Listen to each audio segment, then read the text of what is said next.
What's up, guys? Got a new tool this morning. It's pretty cold, at least for us in South Carolina. It's warmed up a bit. The mornings are starting off in the mid 20s and low 30s. So when I'm out there working in that, pretty painful.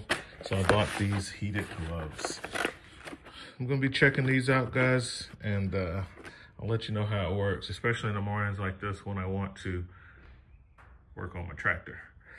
So let's take a look at what we have.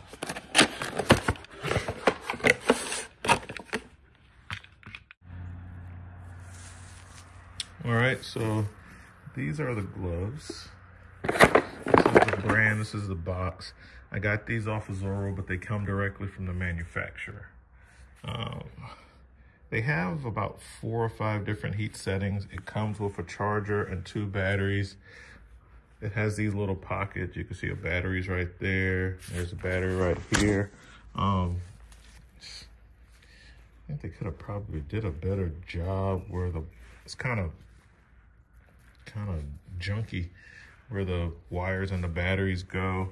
Some of that could be user error, but it feels like for me, a lot of the heat is right around my wrist. Kind of right under where the battery is. If you wear a watch, it's in the way. So my watch is undone right now. But I can feel the heat in my fingertips.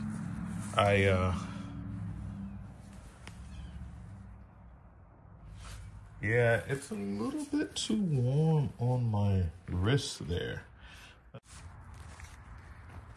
All right, guys, so can't take these off with those batteries in there. And I can't wear my watch with them in there. So what I have done is, it's just not working with the batteries being inside the like the gauntlet of the glove. So if I'm wearing something like this, a heated glove, I'm probably wearing a jacket and, more importantly, thermals, which fit tight to my arm like this. So I've just taken ran the batteries up my forearm a little bit.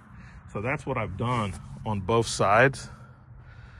And then really not liking the button placement on the new iPhone. I'm using this new iPhone that I got yesterday, and that's what I'm shooting a video with. I wanted the camera for the bigger upgrade, but the buttons are all in the wrong spot, because as you're holding a phone to use it as a camera, the spots right where your fingers would be, they put buttons. All right, guys, so I tested these out for today, and they work, but in order to make them work for you, you may have to do what I did, which is the cuff is very tight and not flexible. So it's hard to get your hand in there to start with, and with the batteries, it's almost impossible. Especially if you're going off of the recommendation to downsize the glove from one size from what you wear, because these are liners, okay?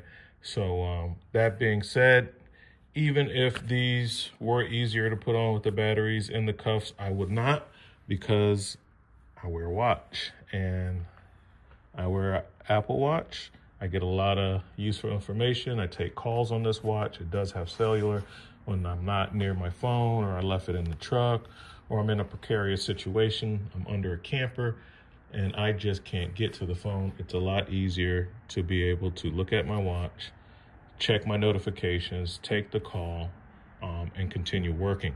So if you wear a watch like this and you're relying on that watch and you're a heavy watch user, then these are going to be a problem for you, because the cuff covers it up. With the batteries in there, you can forget about it. You can forget about the watch. With the batteries, the way I set it up under my sleeve, that works. This will still be on top of your watch, but you can still have your watch on. And if you have 2 hands free, you can kind of peel this over and take a look at your watch face to see what's going on, and it's still usable. I just tuck those in my sleeve and it will work. Like when it's 20 degrees outside and you're out there working, this kind of takes precedence over inconvenience about not being able to see the watch face, but you got to be able to wear a watch.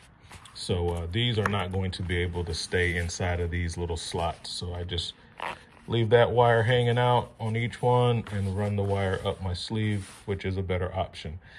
They probably should have come up with like a, and I might make one, a kind of like a wristband that can go over your forearm with the batteries in, so that you got less bulk right here. So a little armband with the batteries, so the batteries can be remotely away from the glove, would be nice. I know in some of the jackets that go with these, the batteries are somewhere in the jacket, and then the jacket just has the wire and you plug in to the jacket. So, you know, some of these products, it's more of a complete unit. And I see why that would work a lot better if you had the heated jacket with the power supply and you simply plugging in. This would be a lot nicer to wear. But if you don't have the jacket like me to do that with, simply put these up your sleeve. So that's the gloves. It still works, guys. I mean, it kept my hands warm until it warms up. So I'm in South Carolina. After the first 4 hours of the workday, I really don't need the gloves anymore.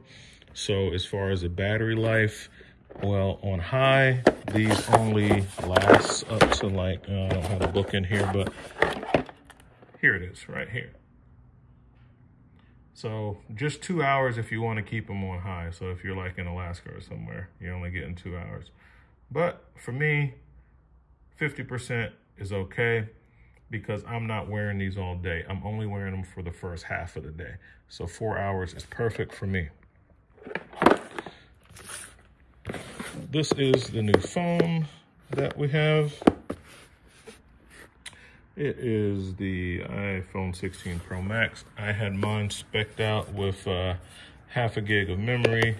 That's more than enough for me. And I put an outer box clear case on it. I got mine in white. My very first iPhone, they used to only make them in white. And in the midst of all the colors, I found that I like the white phone the best. So I went back with the classic white on the iPhone. I'm headed to Verizon to have this added to my account because my phone is business, and well, this one, I have personal cell phones, but I have multiple SIMs on my phone for different business numbers. So I have to go up there. I couldn't just transfer them myself the way my phone system is set up. So this is the phone. This thing was not cheap. I think after the Apple Care for 2 years that I paid up front, the full price of the phone, I bought a power brick and the case. And the power brick and the case wasn't that much. The Apple Care was like $269. So I ended up paying like almost $2,000. So it was like 1,800 bucks, which is a lot for a phone. Costs more than my MacBook Air. Moving right along, guys, we have this product. Another product that I've wanted for a while, but I kept putting it off, and now I have it. Kind of like these hammers, which will be going into the hammer drawer today. Had a guy leave a comment. He was kind of trying to be snarky, but I didn't know if he was just, you know, innocently ignorant or just willfully dumb.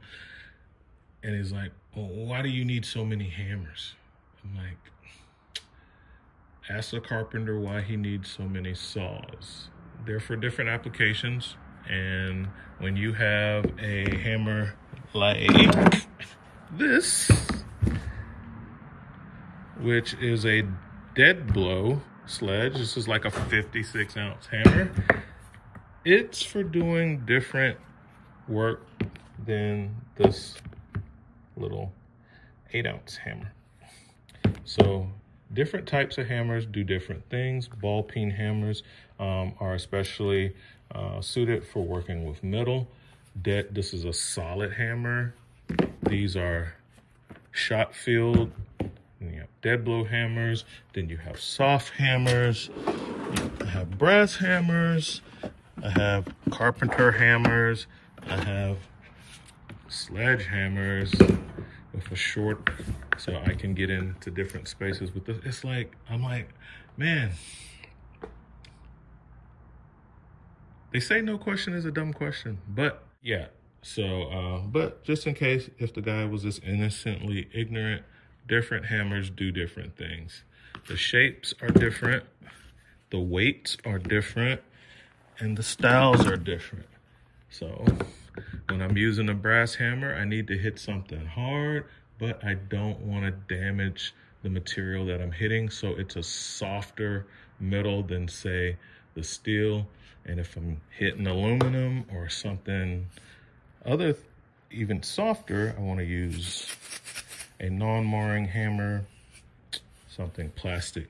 So with that in mind, you will end up, if you are actually working and doing a lot of work, you will end up with a lot of hammers. This is called a drilling hammer. You use this hammer to hit another hammer. So it's like, I don't know, man. And the reason I say that is he starts his comment with saying that the Mac hammers, the Proto hammers, the Stanley Black, they're junk. I mean, compared to what? Based on what experience? These hammers are great. I've been using the Mac hammers, the anti-vibe hammers for a long time, and I love them. I love the way the handle grips. They don't slip out of my hand, which was a problem that I had early on with my snap-on hammer. When I was first getting used to the snap-on grip on the smaller version of this, I would have those slip out of my hand a couple times, and then, you know, I have to grip those tighter. I don't have to grip the Mac/Proto Stanley Black & Decker hammers as tight as I do the snap-on hammers. AES Wave. Man, I've been wanting this for a while. Let's open it up and take a look. And the last unit that I was working on with the Schwintek slide and using my multimeter test leads, I have some robust test leads, back probe leads that are like really robust that I use to backfeed power. So that's one of the reasons why I got these. It's many instances where I wish I had this set. Random test leads that I have. It's in a nice case, which I like. It's a semi-hard case, so it's a hard case covered in a soft material, which is nice. You can tell they put a little bit of effort and money into the case. You're selling someone a set of leads for 300 bucks. AES Wave. So this is the kit. It's a very nice kit, guys. It does a lot. It's called the U-Test Terminal. And there's like a bunch of old YouTube videos on this. It's been out for a while, but it hasn't diminished its usefulness or the quality. This is about one of the highest quality kits of this nature that you can get. There's 1,000 different ones on Amazon, but I feel like silicone leads. But I've ordered a bunch of them. And I know about the quality, and I watched a lot of YouTubers videos on the different. I hadn't bought a bunch of these complete kits. I bought like portions of them to kind of test out, and you know, wasn't too impressed with the quality. Everybody seemed to say that this is the creme de la creme of these type kits. So one of the main things I'll be using this for is I do a lot of electrical diagnostics. I should have been bought this kit, but I didn't. I have so many leads. I have literally hundreds of leads. But anyway, these will help you when you're trying to troubleshoot different Molex connectors. It has all the different pin sizes so that you can fit the proper, you can match up the probe to the pin so you're not damaging the connector or the pin. And then it does a lot of things. You can watch the videos on it, but one of the things I'll be using it for is on the Schwintek motors. It'll be these to where I can just tap in to the power leads, and I'm gonna send power through them. I mean, if they can't handle 2 or 3 amps, you know, a DC current, then to me, they're not good. So they will kind of get tested out with me. The really cheap leads, like some of the ones I have, you can't send power to them. They will literally melt if you try to actuate a Schwintek motor. So I will see if these guys will hold up. Some of the other ones I got off of Amazon, they do, and I will see if these will. So like I said, it gives you all the appropriate pin sizes, right? So whatever you're trying to interface with, you should have one in here. And then on the other end, has a standard banana jack, which I still have to use my other kits, because then I would put like a, I have like this little, almost looks like a open ring connector, but it's banana jack, so that I can go directly to a battery and put that on my little batteries. And yeah, so super stoked to have this. This is the AES Wave kit. I mean, I think it's kind of geared towards automotive. It has like those airbag simulators here. And then these are another thing, these stackable bananas that allow you to interface and get your test lead in. I mean, it's just a really nice kit, guys. Some real high quality leads. This is well, this tells you what they are. Piercing probes, gator clips, inline Y adapters, airbag simulators, amp fuse loops, and then some regular test leads. And then all of the back probing leads, which I'm very happy with the back probing leads that I got from the ones that you see me use on my Fluke 378 all the time. Those are pretty awesome. That's number 2. Where's that at? Oh, they're right here. Yeah, that something electronics. Those are the ones that I use. So yeah, this is nice. Ooh, sharp tip. Mine have a blunt tip. They're super small, but they have a blunt tip. It's nice that it has a sharp tip. I can get in easier and into more places. So, man, I don't want to geek out too much on this because, like I said, I'm heavy into electrical diagnostics, so this is right up my alley, bro.